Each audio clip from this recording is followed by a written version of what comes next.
యువెన్ class సిద్ధాంతం ప్రకారమే సముద్ర జలాలను ఈ విధంగా వర్గీకరించారు. ఈ విధంగా మ్యారిటైమ్ జోన్స్ అనేటువంటివి ఏర్పాటు చేశారు. ఫర్ ఎగ్జాంపుల్గా మనం తీసుకుంటే ఈ విధంగా ఇది ఒక దేశం, ఈ ఈ ప్లేస్ అంతా కూడా ఒక దేశం యొక్క భూభాగం అనుకోండి, అర్థమైందా? సో దేశం యొక్క భూభాగం ఇది అనుకోండి.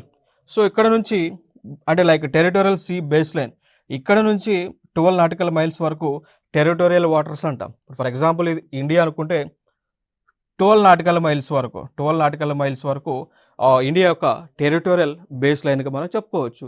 అక్కడ నుంచి 12 నాటికల్ మైల్స్ నుంచి ఇంకా అటు సైడ్ పోతే కాంటిగ్యుయస్ జోన్స్ ఉంటుంది. అంటే 12 నాటికల్ మైల్స్ వరకు territorial sea base line, next 12 miles చూసుకుంటే కాంటిగ్యుయస్ జోన్ అంటాం. అర్థమైందా? సో అంటే ఇక్కడ నుంచి టోటల్ వ్యత్యాసం డిస్టెన్స్ చూసుకుంటే 24 నాటికల్ మైల్స్ వస్తుంది. ఓకే, సో మళ్ళీ దాని తర్వాత ఈ బేస్ లైన్ దగ్గర నుంచి 200 నాటికల్ మైల్స్ వరకు, ఇక్కడ నుంచి ఈ 200 నాటికల్ మైల్స్ వరకు దీనిని ఎక్స్క్లూజివ్ ఎకనామిక్ జోన్ అని పిలుస్తాం. సో ఇక్కడ ఈ ప్లేస్ నుంచి టెరిటోరియల్ బేస్ లైన్ నుంచి 200 నాటికల్ మైల్స్ వరకు కూడా ఆ ప్లేస్ అంతా కూడా ఆ దేశానికి చెందినటువంటి సముద్ర భాగమే చెప్పుకోవచ్చు.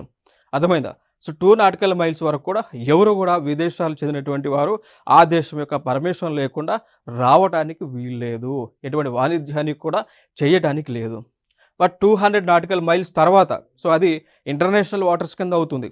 సో అంతర్జాతీయ జలాల పరిధిలోకి వెళ్తాయి. సో అక్కడ మాత్రం ఏ దేశమైనా కానీ స్వేచ్ఛగా వ్యాపారం కానీ లేదా ఎక్స్ప్లోరేషన్ కానీ ఇవన్నీ కూడా చేసుకోవచ్చు.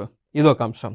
ఇంకా అయితే యుఎన్ క్లాస్కి సంబంధించిన అగ్రిమెంట్స్ మనం చూసుకుంటే యుఎన్ క్లాస్ అనేటువంటిది సిగ్నేటరీ కోసం 1982లో ఓపెన్ అవ్వగా సో ఫైనల్గా ఇది ఫోర్స్లోకి వచ్చింది మాత్రం 1994లో ఇది ఫోర్స్లోకి రావటం జరిగింది.